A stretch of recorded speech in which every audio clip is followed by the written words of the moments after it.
business. I'm super duper excited to have Monique Emerson. There it is. Okay, I've been messing her name up. I'm in trouble. But shout out to my brother Emerson, man. Christian brother, my Marine Corps brother, Semper Fidelis. Well, welcome to the show. It's great to be here. Thanks for having me. I'm super excited. I got a lot to unpack with you. Okay. So I want to start off by saying congratulations for becoming a licensed loan officer. Thank you. Okay. How was that challenge?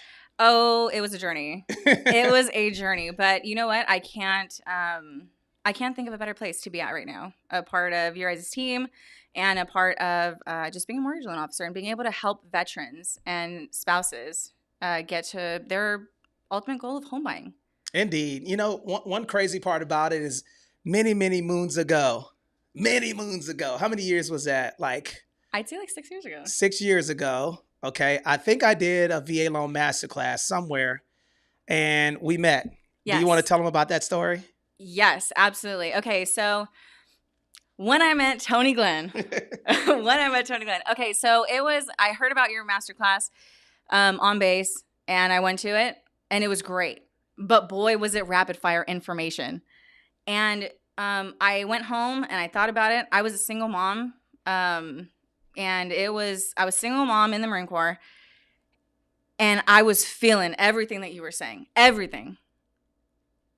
But I just, after the class, it was so much information that I was just, I almost felt a little lost. And I didn't act. I didn't. And for a whole year, it ate me up.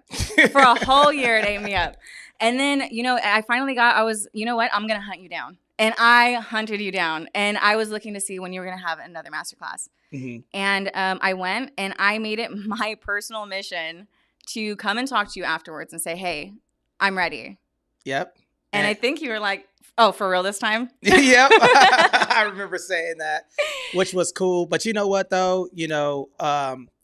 The crazy part about it is that you bought that property so many years ago and you have a lot of equity, right? Oh, yes, absolutely. Your properties went up at least $300,000 yes, since then. Easy. Now, tell me about your military story. You're also not only a military spouse, but you're a veteran as well. Yes. Where are you from? I'm from LA. Los Angeles? Los Angeles. So whoop. Okay. Los Angeles. And why did you join the Marine Corps? Well, anybody living there will tell you that it's real easy to get caught up in the circle of, just the monotony of everything just stays the same. Mm-hmm. And I knew I didn't want that for myself. I knew people in jail, people pushing, things that they shouldn't be pushing. Mm-hmm. And it wasn't a life that I wanted for myself mm-hmm. or my future kids. And, that's where I was coming from. I just didn't think that's not something that I wanted. And then when you told your family that you was joining the Marine Corps, what did they say? Ooh. I come from a Hispanic household, so they were no. It was a hard no. Really? No. Yes, hard no. Okay. I was about 16 years old talking to a recruiter. And yeah, not good. How did the recruiter find you? He was at the school. Okay, so you had the Marine Corps recruiter at school. You come home and tell mom and dad you're joining the Marine Corps. They tell you, hell no. Yes. Right? Absolutely. And then you join and then they cried because they were so proud of you. It's funny. It took years. It took years for them to get to the point where they were like, you know what? Okay. I was working 2 jobs, going to school, just the regular thing. And, at about 21, I finally told my parents, I was like, hey, you really held me back from making a decision that I feel like would have fulfilled my life. Wow, man. I know that was a tough decision. Oh, absolutely. So talking to my parents and having a heart-to-heart with them, and they finally came out and said, you know what? If that's like your dream, then go for it. I'm 21 at that time. I wasn't in the same shape I was in when I was 16. So boy, did I work my butt off. Mm-hmm. And because I knew that was my out. Okay. So then you joined the Marine Corps. What was your first duty station? My first duty station was Iwakuni, Japan. Oh, that's cool. Yes. I actually got to pick my duty station, and my mom was actually really upset with me because she thought I was going to pick Camp Hamilton and stay close to home. And I was like, nope, I'm going to go across the world. As far as away as you can. She's Yeah. like, I want to tell you, I'm going to Japan. Yeah. What was that experience like? Telling my parents or going to Japan? Both. I want to know both. Telling my parents was difficult. I was super excited because my orders had already been cut. And it was just kind of like a, hey, this is what's happening. Not, should I do this? Oh, okay. Because of my previous situation with that. So I was like, you know what? I'm just going to ask for forgiveness rather than ask for permission. And so, yeah, I went to Japan. My experience out there was really great. It's really isolating being in Iwakuni, Japan. It's mainland. So it's a lot of country. It was beautiful. I absolutely loved it. Now you were in Japan. How long were you there? I was there for 8 months. I got pregnant. Okay. Yeah, there. Okay, so you were in Japan for 8 months. You got the experience from being over there. And then what was your next station? Camp Pendleton. Camp Pendleton? Camp Pendleton, California. Kakalaki. Okay. All right. So now you get out here, and then what was your first unit that you went to out here? Mouse 39. Okay. So you were on the air station. On the air station. Now, your maintenance, AVI, what section were you in? I was in, technically, they call it maintenance, but I was in charge of all the support equipment for the aircraft. So I was Emerald, which is a super tiny field. Shout out to all my Emerald managers out there. Okay. I'm familiar with that. Okay. So you go to Emerald, and then what was the fundamental difference between being in Japan and actually being here at Camp Pendleton? Like, what difference? Did you feel more freedom when you got here to California, or what was the main difference from being a first year Marine versus going to Camp Pendleton? There were a lot of differences. For one, you're in a community so small as Iwakuni. There's a lot of you're real tight with everybody because that they're like the only people who speak English really.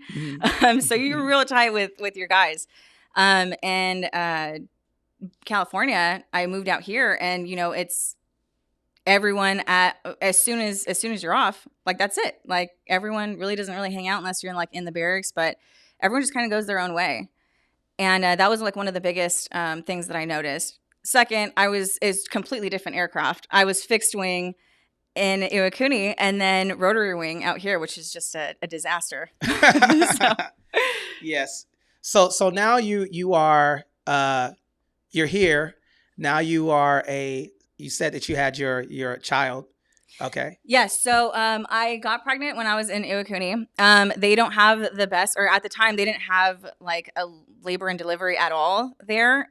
So I got the opportunity to come to California, and I got to have my child. The person that is the father of my child didn't stick around, so I was a single parent.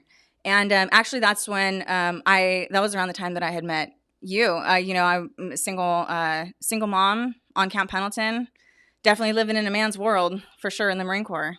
So it was difficult. It was really difficult. Now, and the reason why I ask these questions is because, guys, listen, man, there's a lot of people that are out there that are facing the same thing. But one thing that I noticed is that everybody said that you were squared away. How did you maintain being a single parent and also being a squared away Marine? Because I think I met you as a sergeant. Yes. Yeah, actually you did. Honestly, by the grace of God. By the grace of God.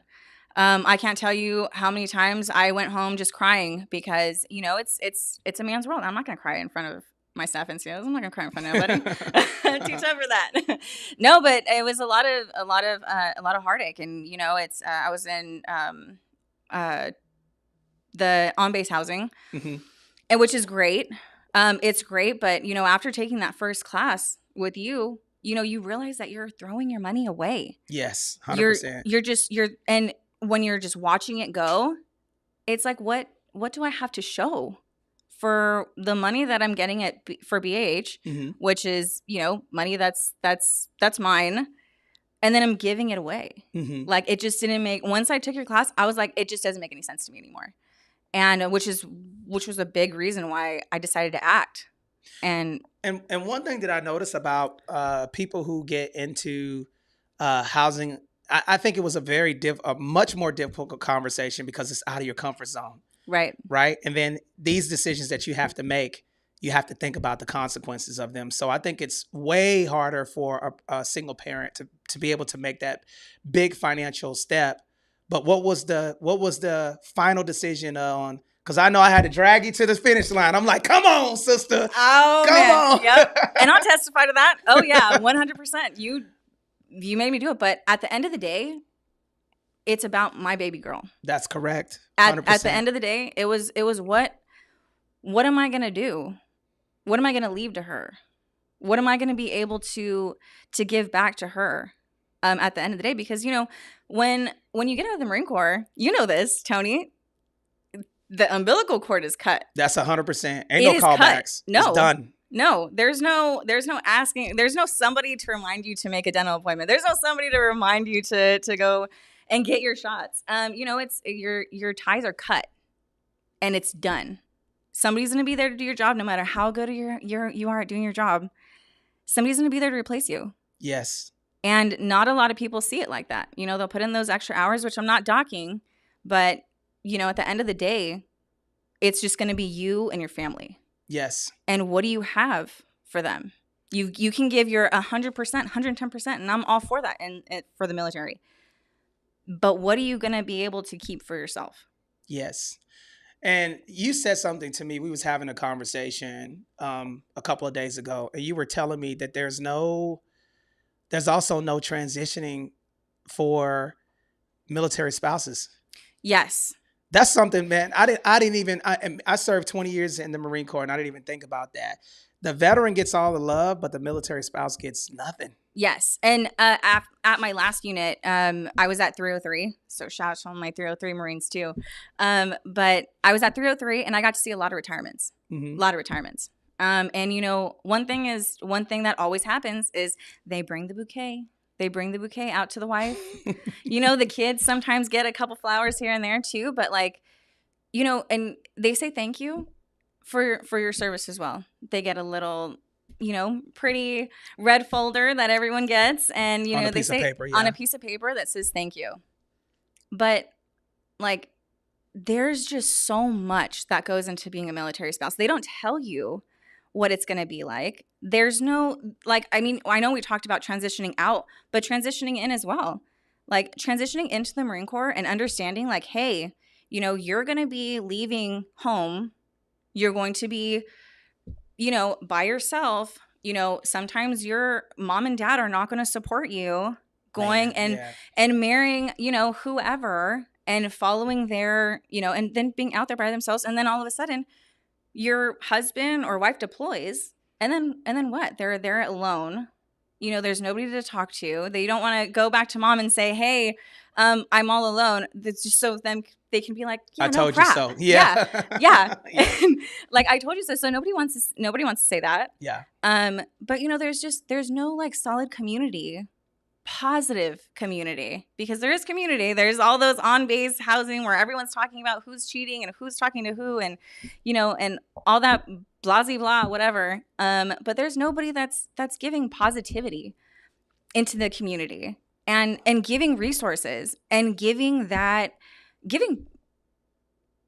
help. Yes. And guys, man, look, I got goosebumps, man, because when I think about it, I can't recall. You have your family readiness officer, but there's no. I think the military with this administration, the administration is doing things to change that narrative, but this has been going on for decades. What is the support system for someone saying, "Hey, I'm brand new to this place. Who's going to welcome me?" I was talking to a lady. She was from Europe, mm-hmm. and she was afraid to drive on base. Her husband was on a depot, and she was afraid to drive on base because it was such a foreign thing to her to get outside of that comfort zone. So she would just sit in the house depressed because she was away from her family. And you don't think about these things until people start to bring awareness to it.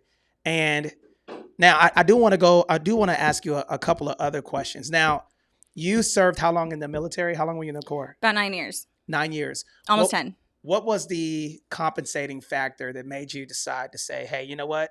I'm going to shift directions and go in a different direction? My compensating factor. I would say my family. I was like I said, I was a single mom in the Marine Corps. When she was about a year, she was still nursing. I had to deploy.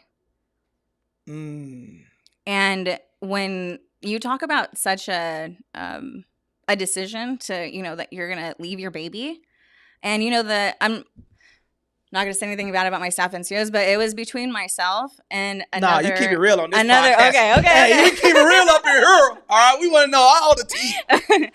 It was between myself and another younger female, no family, to go, and they chose me to go, and I felt like a little slighted because I have a 1-year-old and I'm a single mom, but at the end of the day, it was about that push to, well, if you're not going to go, you're not going to be able to stay in.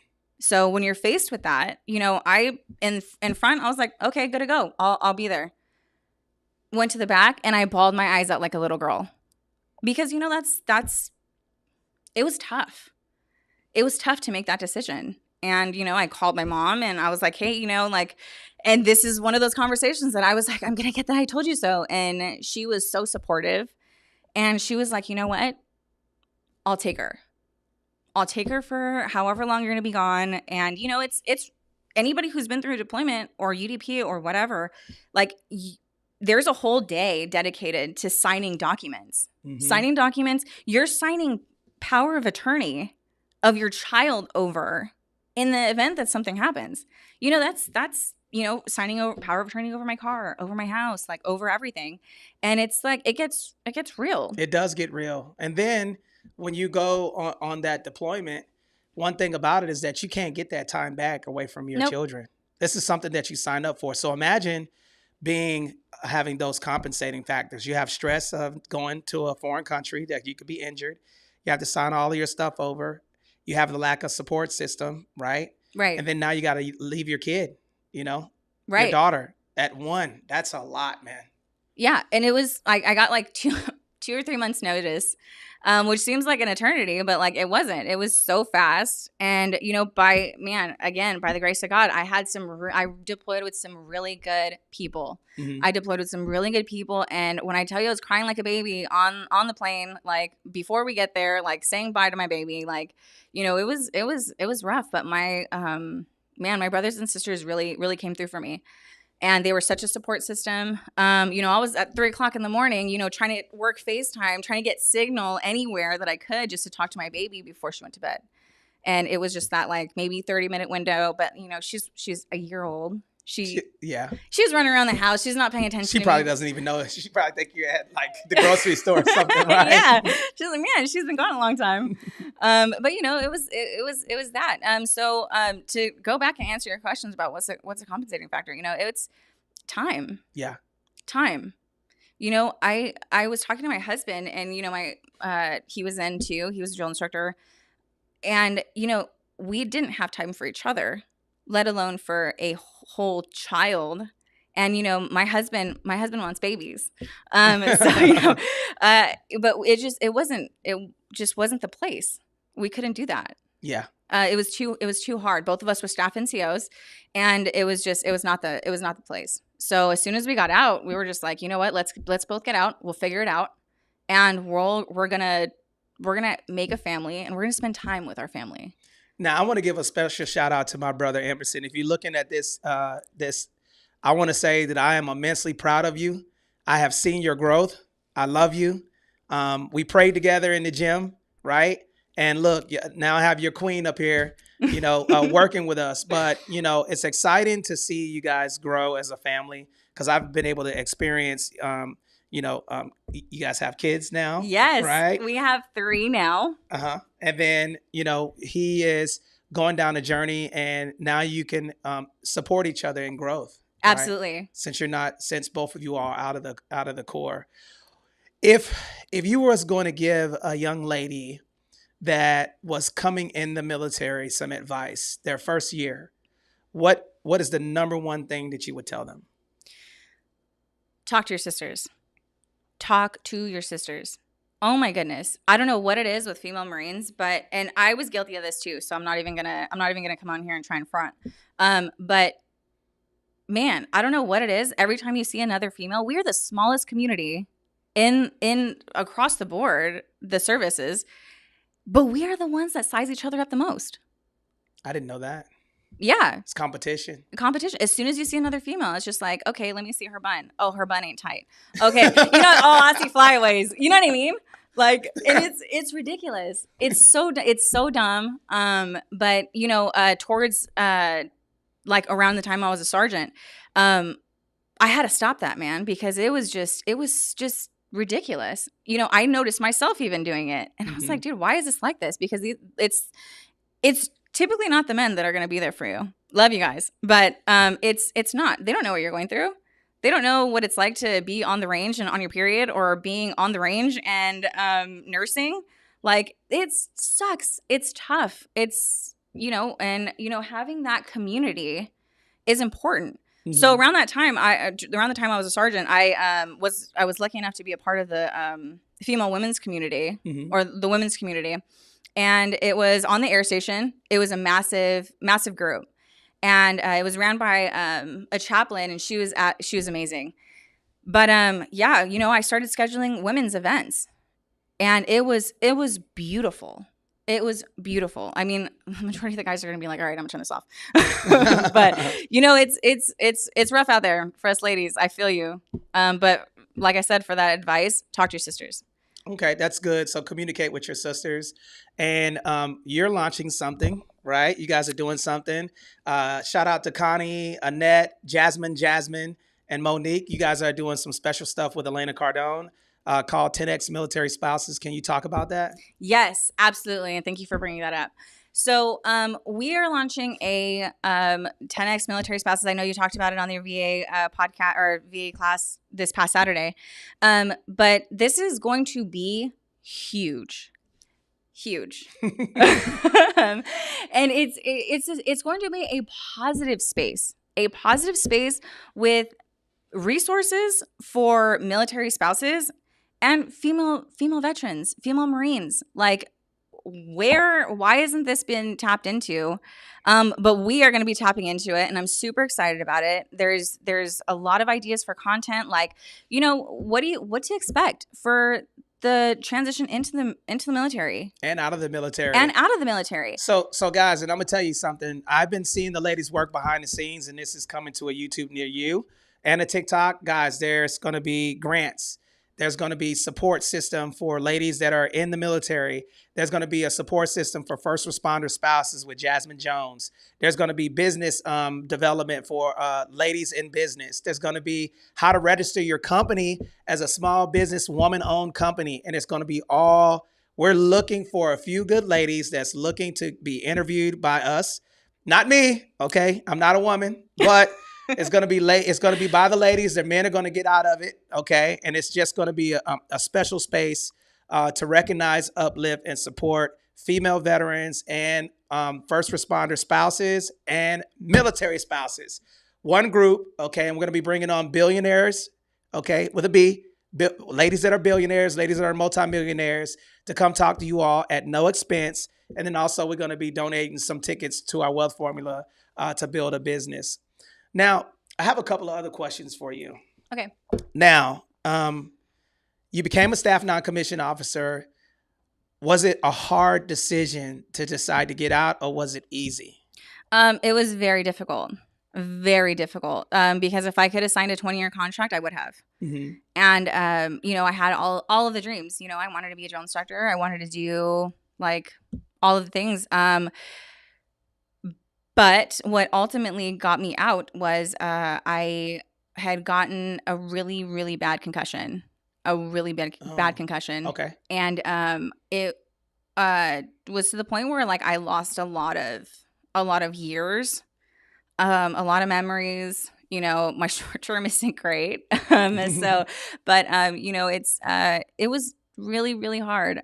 You can probably see the scars, but I got both my ribs taken out, because it was such a traumatic blow, that, had to completely learn how to reuse both my arms again. And I didn't know that. Yeah. So when they told me that I was going to have to get out, I didn't take it well.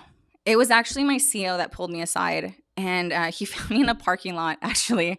And he was like, hey, he's like, I've been meaning to talk to you. I've been meaning to pull you aside. And I was like, oh my gosh. And you know how you kind of just slowly go to parade rest for your CO? But no, he's like, no, relax. Like, seriously, like, get out.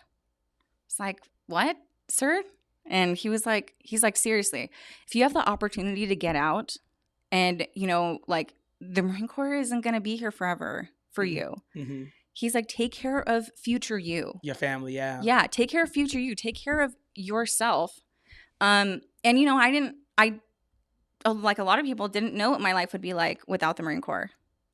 You know, and that's that like umbilical cord. Like they're like the lifeline that's holding you. And to be honest, I was like, man, this is going to be the break that's going to send me back to LA, and I'm going to be back where I thought I wasn't going to where I wasn't going to be at. But man, I tell you, by the grace of God, you know, I got out, and, you know, life wasn't so scary. Yeah. On the other side, you know, the grass is greener. And it's hard, but it's hard to wrap your head around. And, you know, I know a lot of people who are like, oh man, yeah, I can't wait to get out. But those are the people that a lot of the time struggle the most whenever they get out, because they're not paying attention to TRS, or they're thinking like, oh yeah, I'm just going to get a job or whatever. It's expensive out here. Yes. It's rough out here in California.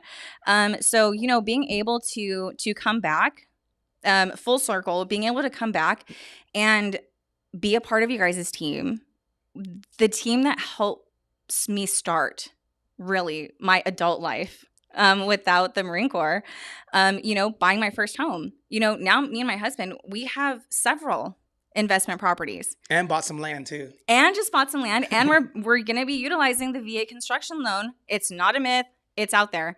The VA construction loan to build our dream home. That's literally what we're working on right now. So to be a part of this team now, like this is what I was called to do. Like, as much as I thought I was supposed to be a 20-year, you know, Sergeant Major Romo or Sergeant Major Emerson. See, you got me good. You know, it just wasn't it. Now I get the opportunity to give back to my veterans, to my other female sisters, my female Marines, my female veterans, anybody who's in the military, really. You know, I want to be able to give back. Oh, and guess what, guys? Breaking news. We just had a phone call. Okay. A special phone call.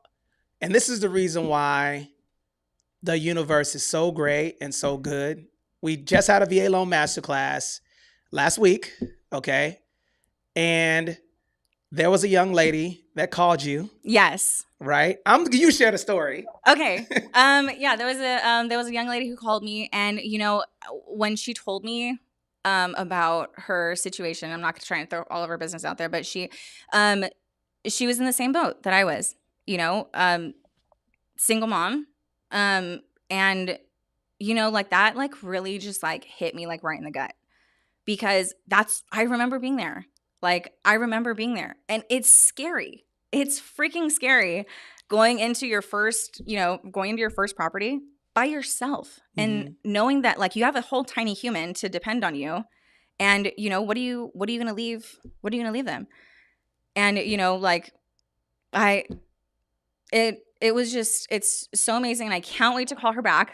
And we got that call right afterwards. And I know she's watching, but I definitely want to say congratulations to her, because she's taking the first step.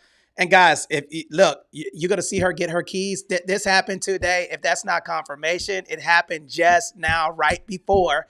That is telling us that we are doing the right thing. And it happened for you. You're the one that is going to represent her, and you relate to her in that story. And that's why it's so important to have representation for military spouses, first responder spouses, and female veterans, right? Yes. Because, you know, we talk about what it's like to be a female veteran.